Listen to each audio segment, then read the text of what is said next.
thinking about building brand South Africa, and it's no different. Today we're exploring how digital innovation can drive inclusion and shared prosperity. Now, EasyPay, a leading fintech platform in South Africa, is redefining access to financial services, especially to communities who have historically been left out of the formal banking system. Through technology, partnerships, and deep understanding of everyday South Africans' needs, EasyPay is simplifying payments, empowering micro-entrepreneurs, and helping households manage their finances safely and efficiently. Joining me now in studio is Simphiwe Phakathi, who's the executive head of EasyPay, to discuss how digital payments can unlock social impact, strengthen financial inclusion, and support South Africa's broader ESG and development agenda. Simphiwe, good morning and thanks for joining me. Thank you. Morning to our listeners, and great to be on your show, Sam. Yeah, we haven't even started this conversation yet, and this man has shocked me. He looks like he's 24. I'm not going to give away his age, but he's young in spirit and young in vibe, but he's not that young. But yeah, he looks 20 something. Talk to me about the mission and mandate, Simphiwe. You've become a household name, EasyPay. Yes. And especially in the digital space. But there's a mission behind creating social and economic value. Absolutely, absolutely. When you look at the dynamics of this country, you can see that there's a huge need to really address the issue of financial inclusion, especially for the most vulnerable sectors of our economy, the elderly, the unemployed, the youth, etc. And as EasyPay, we then set out on a path and a mission to not just be a bystander or just talking about it, but to actually partake in solving this issue of financial inclusion in a way that speaks to the communities within which we operate, and also addresses in some ways the gap when it comes to financial inclusion for them. It's millions of people that are unbanked or underbanked. Underbanked, more importantly, yeah. And just for the benefit of our listeners, give us the difference. So, many people understand that there's some sort of financial services in some shape or form, but and many have a bank account, but not necessarily one that actually suits and meets their needs on a daily basis. On a daily basis, so they take what they get. Not necessarily what they actually need. And maybe because also the employer demands that it gets paid into an account, so it's any account. Correct. Yeah. And that talks to more your employed, your more formal, or your part of the economy.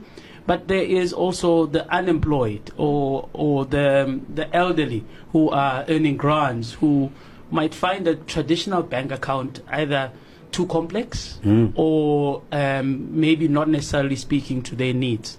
And that's the gap we saw as a business, that there is a huge number of them who are probably underbanked, underserved in essence, because they don't have many credible options that offer a full suite that speaks to them. Yeah. So people... And I kind of listen to the experts sometimes, and I wonder, with all the work that the financial sector has done, the industry has done, the financial literacy programs, the amount of work in townships. I mean, right now, if you drive to a township, there's a bank somewhere doing an activation. Yeah. Why do we still have so many people underbanked? I think it's a combination of two things. One, it's really understanding the need. I joined EasyPay about 4 years ago. Okay. And the first thing we did was to do market research with two main sectors, which is our employees who live in these communities, who engage with these customers on a regular basis, as well as the customers that we want to serve or that we're currently serving, so that we can first listen. And I think if you don't do enough of the listening as an institution or a business, and just focus on either pushing your product, and then anything that looks like a nail, you're just going to hammer. You're just going to hammer. So I think it's a combination of a hit and miss, where we just have, as an industry, done things in a particular way for the longest time. And we haven't unlearned it. And we haven't paused to reflect and say, maybe there's a different way. Let's listen to the actual needs of the communities and see how we rethink our solutions and our products in line with their requirements. Yeah, because I find it fascinating. There's a book by, and he's written another book since then, but the book that was really, that really got me to think about the township economy in a different way. So one of the people that I interviewed a couple of weeks ago was Bulelani Wabana from T, right? Yes. And he is quite passionate about kind of, and I loathe to use the word informal economy because it's a lot more formal than what people think. It employs, and I think a lot of the kind of formalized banking sector have realized that there's billions in that industry, billions in the township economy. Yeah. So that was the one thing. Then there was a book by Gigi Alcock called Carcinomics, and I think it's kind of one of the definitive written pieces about kind of what we don't understand about economics within the town. Absolutely. And this was kind of written years before it became even a thing. I know. Now it's a thing, right? Now it's a thing. Yeah. And I wanted to kind of get a sense from you, bringing fintech and innovation into the space. I mean, you've got to be brave, right? This is brave. There's a lot of education work that still needs to happen. There's a lot of kind of formalization of certain elements where people, so for example, you'll find somebody who makes R1 million a month, but they don't have processes in place. Yeah.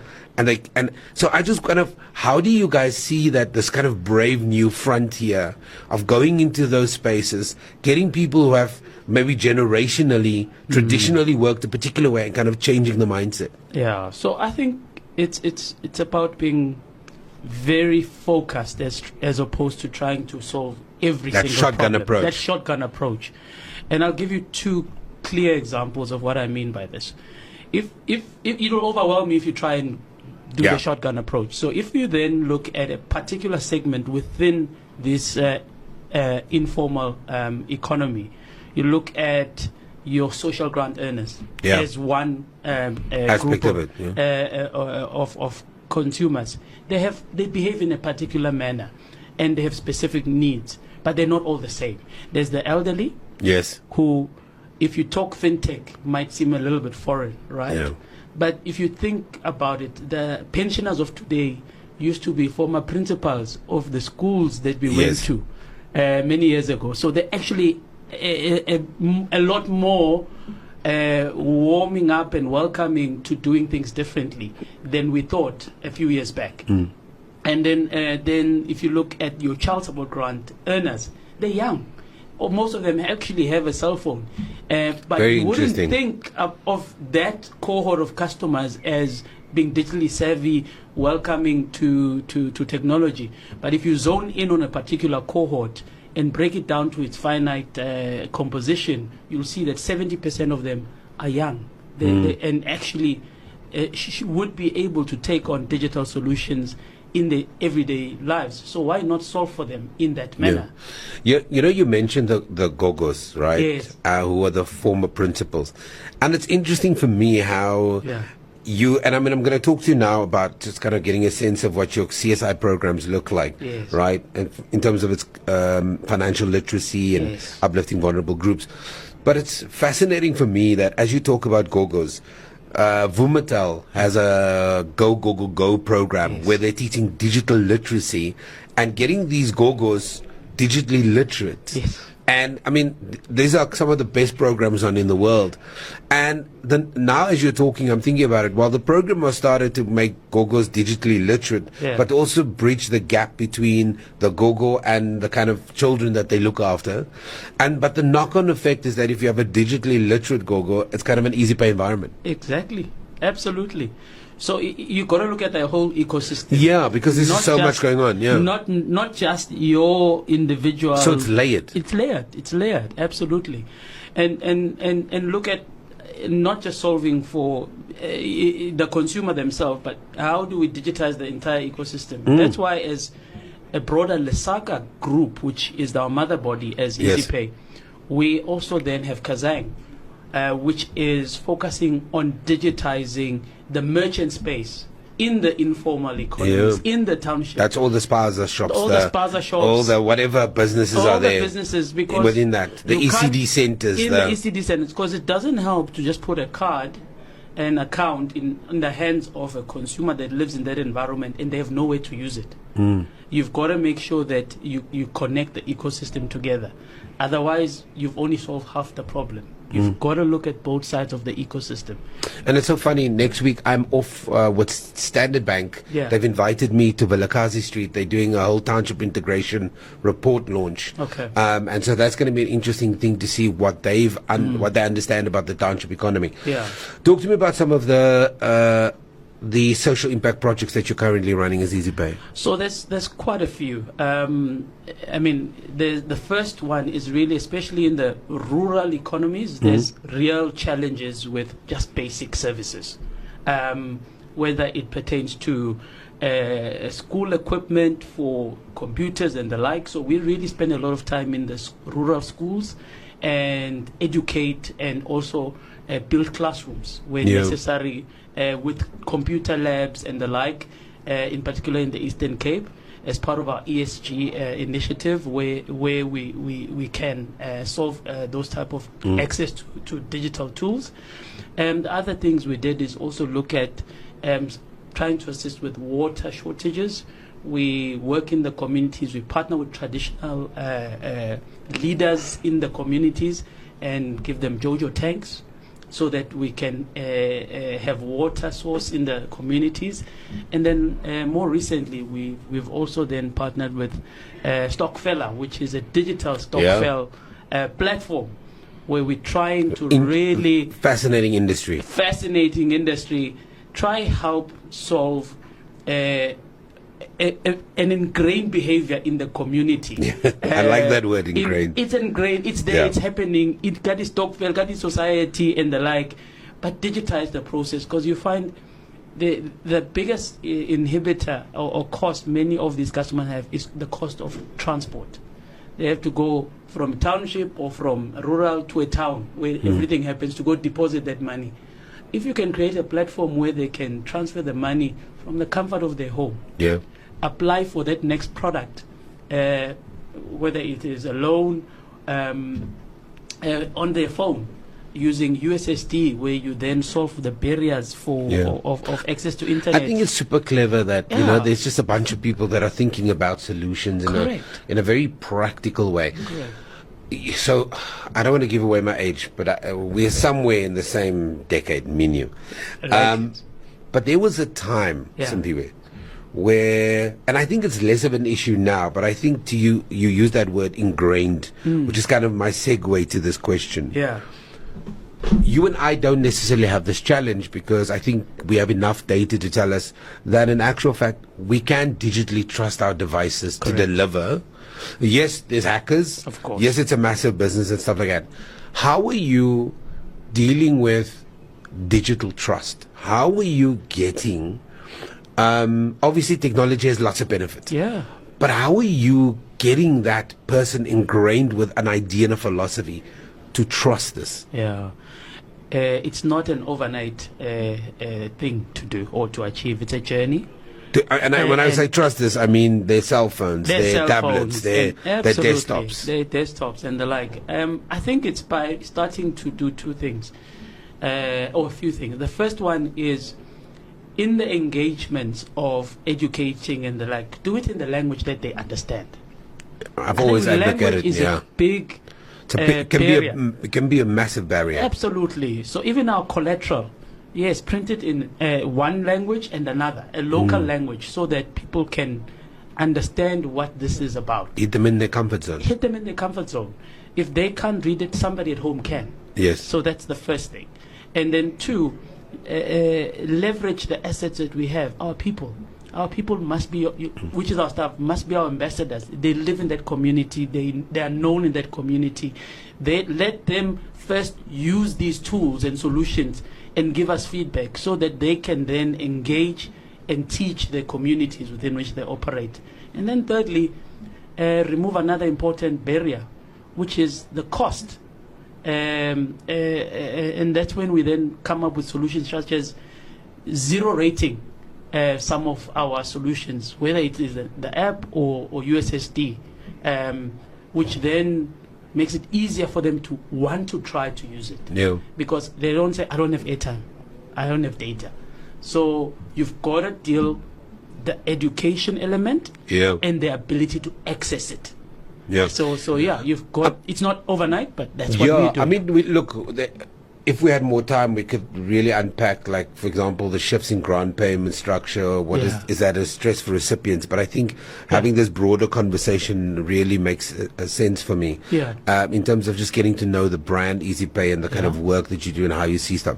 What gets you excited, Simphiwe, about the kind of immediate future for EasyPay and the work that you're doing in these communities? What gets you personally excited? What gets me extremely excited is the growth in our digital footprint that we are seeing. So, what's their numbers like now? I mean, we've got about 1.8 million customers who every day every single month are using our products. And we've got a couple of products just to add more color. We've got a bank account, which is an EasyPay bank account, where clients now, in the comfort of their home, get SMS notification when money is in or out. They don't have to catch a taxi to go find out. Yeah. Long, horrible lines. Long, horrible lines. I don't know if anybody's traveled through a weekend, but sometimes the lines around the bank you can spend crazy. hours there, man. Exactly. And they would waste money going to check. Yeah. And then two, we didn't have a USSD proposition. Now it's free. We have launched and if you want to check, so just removing that barrier of cost in our *123*737# USSD string has been a huge game changer for people to access their information and our solutions. Huge game changer for people to access their information and our solutions from the comfort of their home. Many of these customers now use these services from the comfort of their home. And then we also have lending. Who lends to grant recipients responsibly?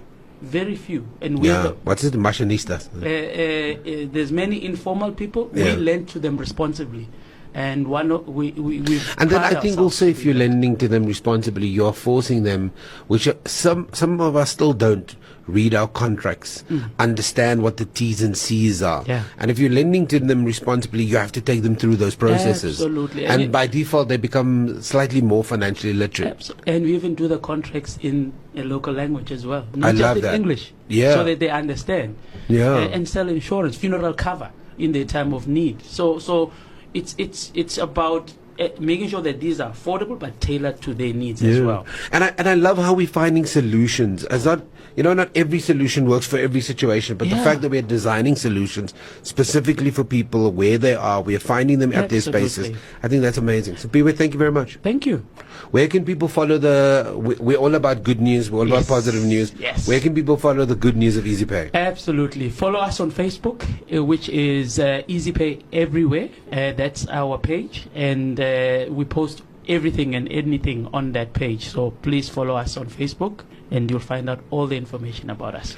Love it. Simphiwe Phakathi, Executive Head of EasyPay. He's talking about the digital paying environment, but also at the same time talking about unlocking social impact. What does it look like to strengthen financial inclusion?